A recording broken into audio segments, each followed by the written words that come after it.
Halo guys, saya Ririn Dwi Jayanti dari kelas 12 TKJ 4 dan saya akan menjelaskan tentang materi saya yaitu tentang perawatan sistem komunikasi pada VoIP. Perawatan adalah suatu aktivitas untuk memelihara, menjaga, dan mengadakan perbaikan atau penggantian yang diperlukan.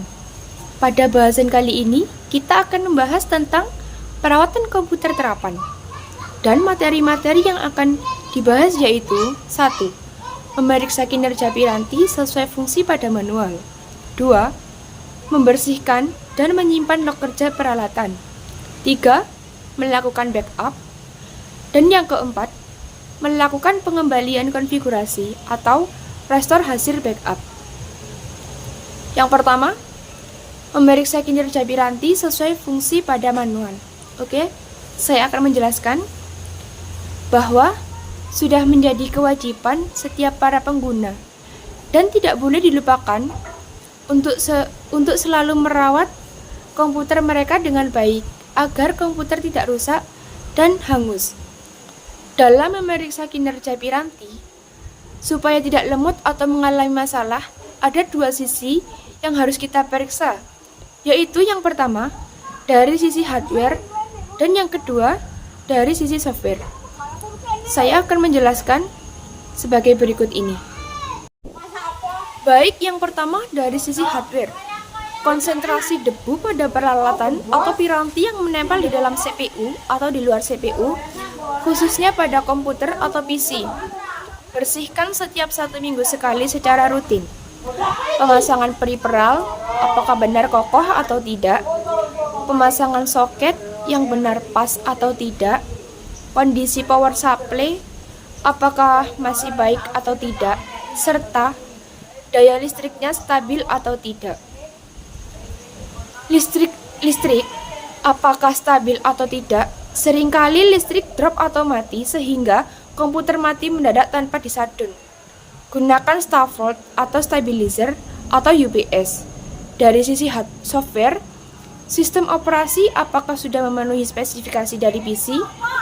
Lengkapi antivirus untuk memproteksi PC dari serangan virus-virus. Lakukan scan secara rutin tiap 1 minggu sekali dan uninstall software yang tidak perlu. Defrag hard disk, lakukan 1 minggu sekali secara rutin. Install atau update driver piranti. Hapus file recycle bin. Menghapus semua file folder perfect dan menghapus tumpukan log, biasanya menggunakan aplikasi cleaner. Selanjutnya, prinsip kerja VoIP adalah mengubah suara analog yang didapatkan dari speaker pada komputer menjadi paket data digital, kemudian dari PC diteruskan melalui hub atau router atau ADSL modem, dikirimkan melalui jaringan internet dan akan diterima oleh tempat tujuan melalui media yang sama. Kemudian, keuntungan VoIP. 1. Biaya lebih rendah untuk sambungan langsung jarak jauh. Yang kedua, penggunaan bandwidth yang lebih kecil daripada telepon biasa. Dan yang ketiga, memungkinkan digabung dengan jaringan telepon lokal yang sudah ada. Yang keempat, berbagai bentuk jaringan VoIP bisa digabungkan menjadi jaringan yang besar. Yang keempat, memanfaatkan infrastruktur jaringan dan data yang sudah ada untuk suara. Kekurangan VoIP, kualitas suara tidak sejernih jaringan PSTN. Ada jeda dalam berkomunikasi, regulasi terbatas, berpotensi menyebabkan jaringan terhambat atau stuck. Tidak pernah ada jaminan kualitas jika VoIP melewati internet. Perawatan relatif mahal.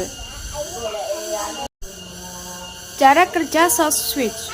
Yang pertama, soft switch, customer gateway, dan IP telepon mengirimkan sinyal satu sama lain dalam jaringan paket dengan menggunakan protokol telepon seperti H.323 dan SIP. Yang kedua, setelah sinyal diterima, Short switch akan mengidentifikasi panggilan masuk yang berasal dari PSTN atau jaringan IP. Yang ketiga, jika pihak yang dipanggil menggunakan IP, maka short switch akan menginstruksikan customer gateway sumber dan customer gateway tujuan untuk membuat rute secara langsung yang masih dalam jaringan LAN atau MAN atau WAN. Yang keempat, bila yang dipanggil menggunakan jaringan PSTN, maka short switch akan menginstruksikan originating customer gateway untuk membuat rute menuju media gateway atau MG yang berhubungan antara lokal dengan central trunk dan MG bekerja seiring dengan SG. Yang kelima, salah satu contoh implementasi short switch adalah VoIP atau telepon melalui internet. Kemudian, prosedur instalasi short switch. Teknologi SIP akan dipakai para operator telekomunikasi di Indonesia, salah satunya oleh XL dan Indosat.